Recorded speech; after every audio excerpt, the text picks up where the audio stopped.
Sao mà thấy con vịt này nó mới đẹp. Má chị Su ốc ao ơi, chị Su nội có duyên chứ. Rồi hai đời luôn, hai đời nít luôn. Đừng có giống lại.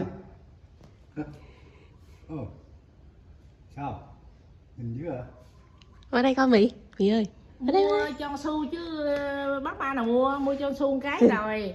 Cái xong cái thấy thằng Bí với lại thằng Ri nữa mua hai cái nữa. Thằng Ri thì lựa cái màu như màu cà cà vậy, màu ấy vậy đó. Còn thằng Bí thì lựa cái màu vàng, hai đứa tự lựa. Rồi đội xong dục hết rồi. Su nằm đâu rồi, còn lại hai à? Super.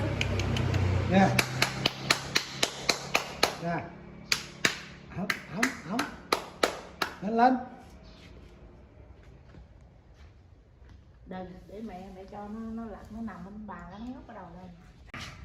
Đó nè. Nè.